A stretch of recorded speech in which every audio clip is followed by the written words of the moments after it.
these things, it's just common sense. It's not. It's not draconian or radical. I think it's really just saying, let's look at each of the expenditures and say, is this actually in the best interest of the people? And if it is, it's approved. If it's not, we should think about it.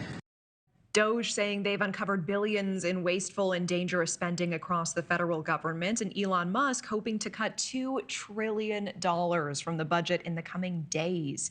Since DOGE's launch, they are claiming some shocking findings, including the Iron Mountain mine, where federal employee retirements are processed by hand using paper and manila envelopes 230 feet underground.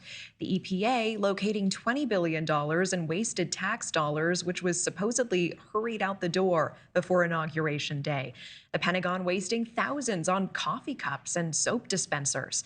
FEMA spending $59 million on luxury New York City hotels for undocumented migrants. NewsNation's Mills Hayes has the details. And Mills, all of these claims need some context here. So what are we learning about how much taxpayer dollars are being saved? Hey, Natasha. Well, the Department of Government Efficiency, led by Elon Musk, of course, says that they have saved taxpayers nearly $50 billion since President Trump signed an executive order creating the department on his first day in office. Musk promised transparency, and DOGE unveiled a new website. But as you can see, Americans are still waiting on some of the key details, still not posted on the DOGE website.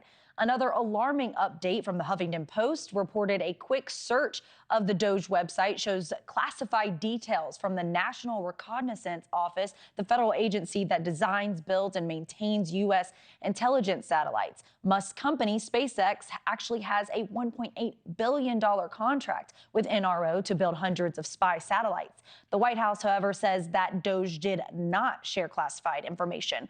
Documents obtained by the Washington Post show step-by-step plans to carry out President Trump's plan to cut diversity, equity, and inclusion initiatives. DOGE has planned to trim staff from dozens of offices in the executive branch, including those that protect employees' civil rights and others that investigate complaints of employment discrimination in the federal workforce. It's not optional for us to reduce the federal expenses. It's essential.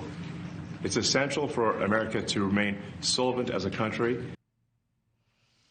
And after multiple losses and being blocked from servers at the Treasury Department, a judge granted DOGE a win, allowing the non-governmental agency to access records at the Department of Labor, Department of Health and Human Services, and the Consumer Financial Protection Bureau. Natasha. And Mills, how else is DOGE trying to get rid of fraud and waste in the federal budget? Do we know? Well, DOGE said Friday that it had recovered $1.9 billion of missing money tied to HUD, housing and urban development, that it says the Biden administration allegedly misplaced. And after President Trump signed an executive order giving Musk a mandate to fire non-essential federal workers. Thousands of federal employees were fired this week, like Nick Massey. He managed national forest land in North Carolina and says public national land is about to look a lot different in the coming months. I would just ask anybody in a management or legislative position to just consider that you've just axed a really large skilled part of your workforce. And union officials say that the Trump administration fired 20 immigration judges without explanation on Friday. This as the president looks to cut the size of the federal government. However, lawmakers on both sides of the aisle have expressed a need for more immigration officials since there is a backlog of 3.7 million cases. Natasha. Wow. All right. Our Mills Hayes with that. Thank you. And in less than an hour, be sure to stay tuned for the News Nation special report, Elon's America. We're going to be taking a deeper look at the man who is impacting so many aspects of our lives, from government to business to medicine and more. And his father is joining us live tonight. That's at 8 p.m. Eastern, 7 Central. Don't miss it. Thanks for watching. Go to joinnn.com to find News Nation on your screen. And don't forget to click the red subscribe button below to get more of News Nation's fact-driven, unbiased coverage.